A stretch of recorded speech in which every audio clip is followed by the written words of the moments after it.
Saya akan menjawab beberapa penjelasan dari si Ezra sesuai fakta kebenaran Alkitab. Abraham memberikan persembahan persetujuan kepada Melkisedek, inisiatif sendiri. Yakub memberikan persembahan persetujuan, inisiatif sendiri. Belum ada keharusan. Tapi pada zaman Musa, zaman hukum Taurat, apa yang oleh Abraham dan Yakub masih inisiatif sendiri, itu mulai diwajibkan. Di video itu Ezra katakan pada zaman Musa, zaman hukum Taurat, persepuluhan itu mulai diwajibkan.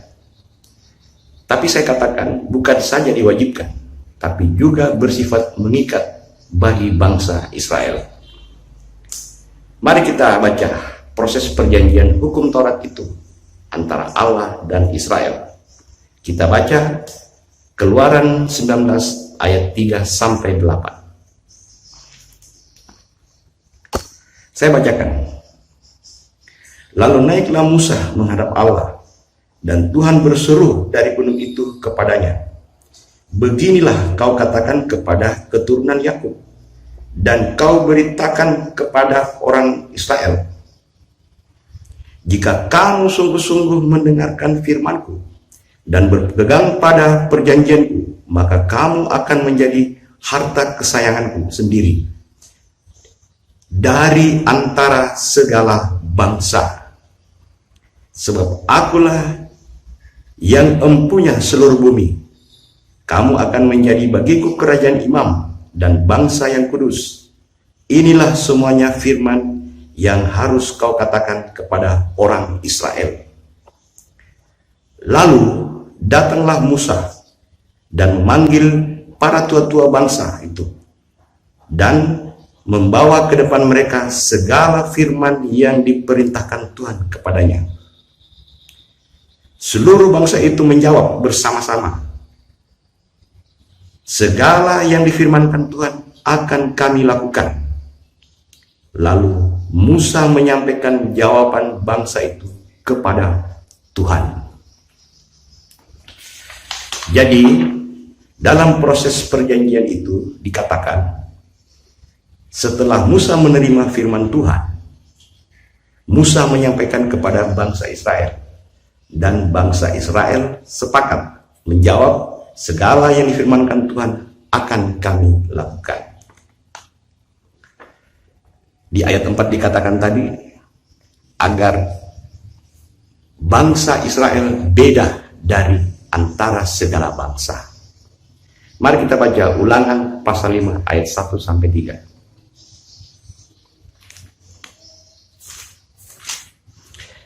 Dikatakan ayat 2, Tuhan Allah kita telah mengikat perjanjian dengan kita di Horeb. Bukan dengan nenek moyang kita Tuhan mengikat perjanjian itu, tetapi dengan kita yang ada di sini pada hari ini. Jadi di sini dikatakan bahwa perjanjian hukum itu mengikat bagi bangsa Israel, tidak kepada nenek moyangnya. Apakah juga termasuk bangsa-bangsa lain? Kita baca di Mazmur 147 ayat 19 dan 20.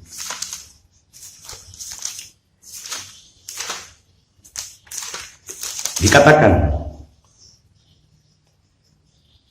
Tuhan memberitakan firman-Nya kepada Yakub atau Israel, ketetapan-ketetapannya dan hukum-hukumnya kepada Israel.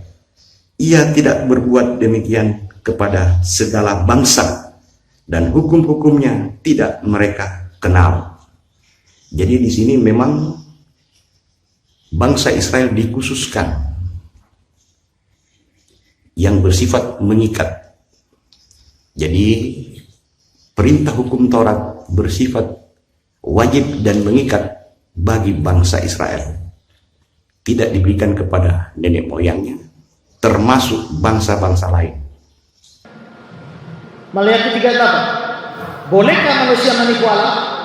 Namun kamu menipu aku. Tapi kamu berkata dengan cara bagaimana kami menipu engkau? Mengenai persembahan persekutuan dan persembahan khusus. Jadi persembahan persekutuan itu milik Tuhan.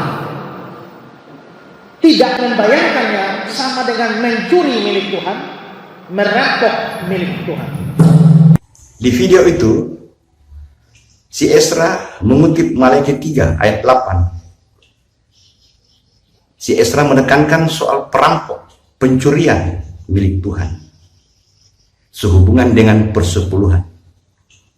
Apakah Anda mau dituduh sebagai pencuri atau perampok sebagai bangsa-bangsa lain yang beriman kepada Kristus? Mari kita baca Maleakhi 3 ayat 6 sampai 12. Saya bacakan. Bahwasanya Aku Tuhan tidak berubah, dan kamu Bani Yakub tidak akan lenyap. Ayat 10. Bawalah seluruh persembahan persepuluhan itu ke dalam rumah perbendaharaan, supaya ada persediaan makanan di rumahku, dan pujilah aku, firman Tuhan semesta alam. Ayat 12. Maka segala bangsa akan menyebut kamu berbahagia, sebab kamu ini akan menjadi negeri kesukaan, firman Tuhan.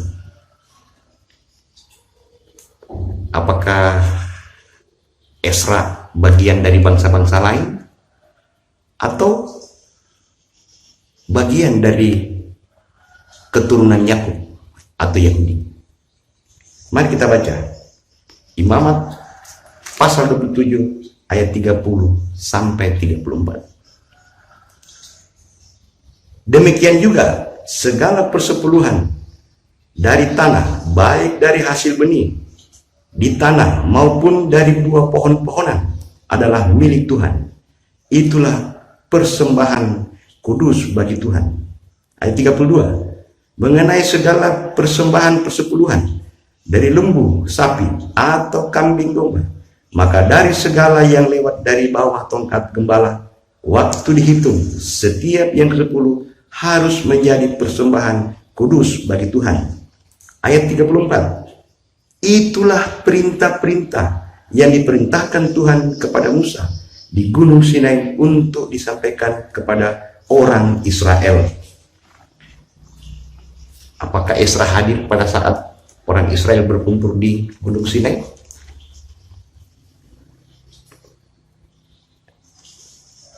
Persepuluhan itu mengikat bagi bangsa Israel.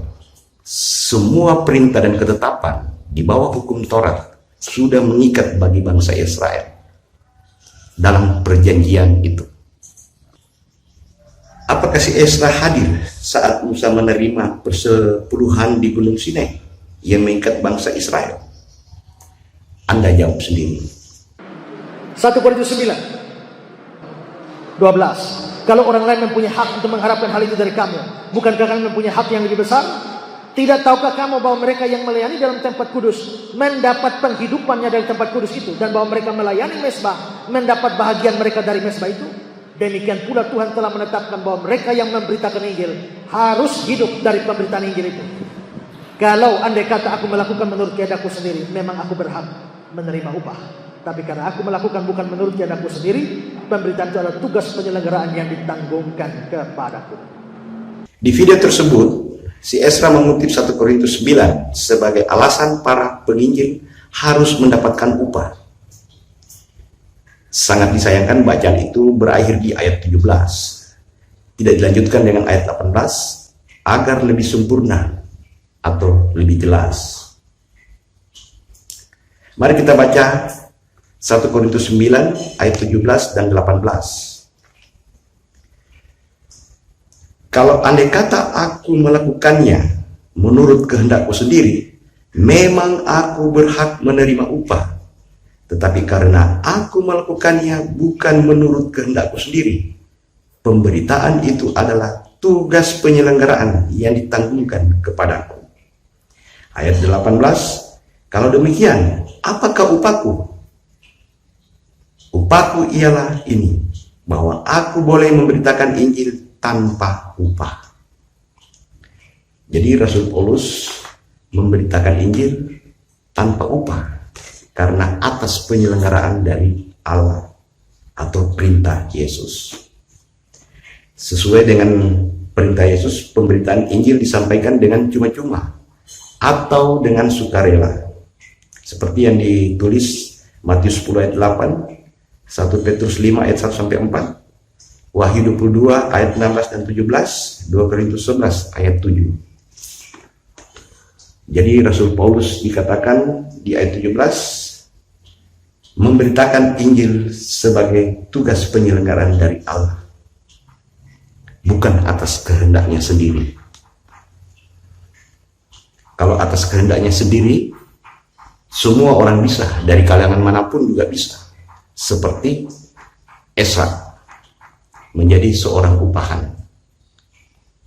Jadi setiap minggu menagih perpuluhan kepada domba atau jemaat. Bahkan sampai ke media sosial. Walaupun perjanjian baru tidak pernah memerintahkan memberi persembahan persepuluhan, perintah itu ada dalam perjanjian lama.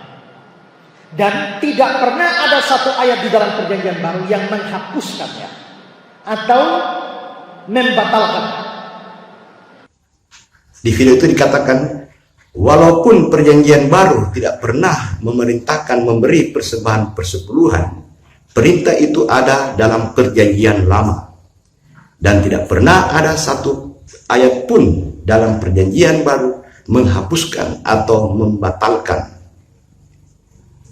Mari kita uji perkataan si Esra. Kita baca Ibrani pasal 10 ayat 5 dan 8. Saya bacakan.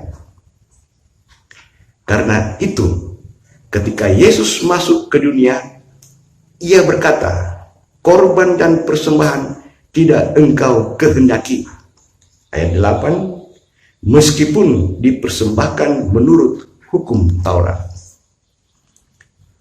Jadi sewaktu Yesus hadir di dunia, ia mengatakan korban dan persembahan ia tidak kehendaki, meskipun dipersembahkan menurut hukum Taurat. Itu ia katakan kepada orang-orang Yahudi. Mari kita baca Efesus 2 ayat 15. Saya bacakan. Dikatakan Efesus 2 ayat 15. Sebab dengan matinya sebagai manusia, Yesus telah membatalkan hukum Taurat dengan segala perintah dan ketentuannya untuk menciptakan keduanya menjadi satu manusia baru di dalam dirinya, dan dengan itu mengadakan damai sejahtera. Jadi di Efesus 2 ayat 15 dikatakan dengan matinya Yesus sebagai manusia, ia telah membatalkan hukum Taurat. Tujuannya agar bangsa Israel yang hidup dalam perjanjian hukum Taurat yang mengikat itu menjadi manusia baru bersama dengan bangsa-bangsa lainnya. Jadi bangsa Israel bersama bangsa-bangsa lainnya hidup di dalam perjanjian baru. Mari kita baca di Ibrani 8 ayat 7 dan 12.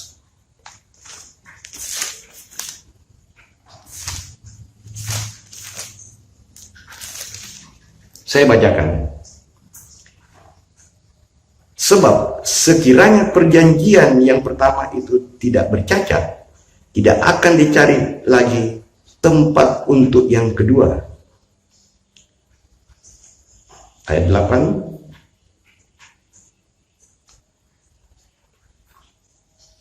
Bukan seperti perjanjian yang telah kuadakan dengan nenek moyang mereka pada waktu aku memegang tangan mereka untuk membawa mereka keluar dari tanah Mesir.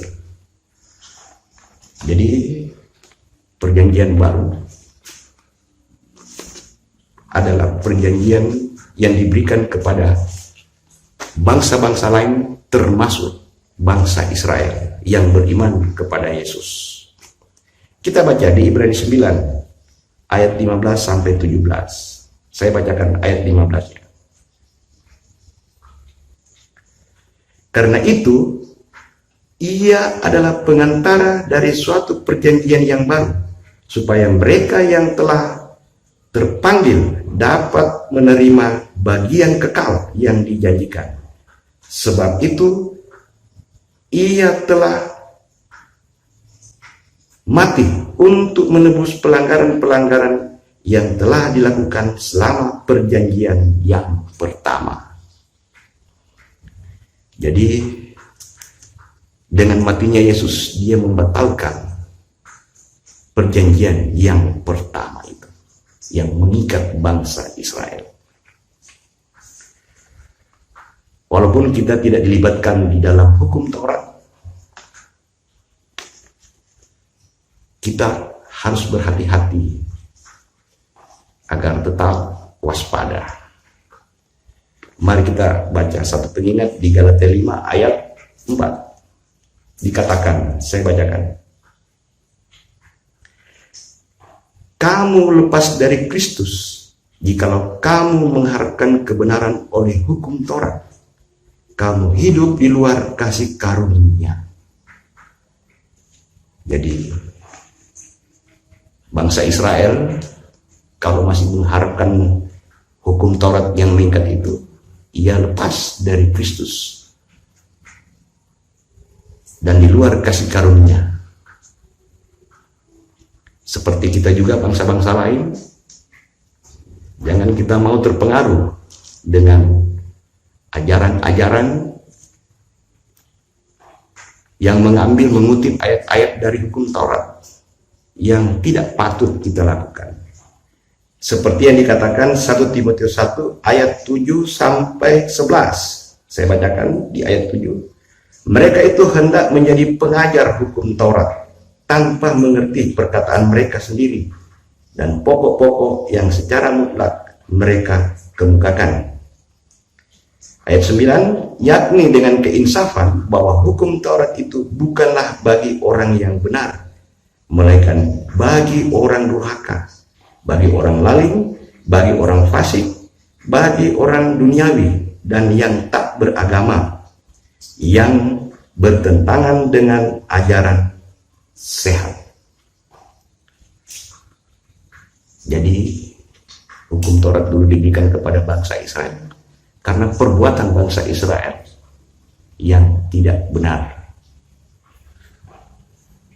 Di video selanjutnya saya akan membahas tentang persyaratan dan kewajiban para gembala. Jangan lupa tonton video-video berikutnya agar bisa bermanfaat bagi kita. Terima kasih.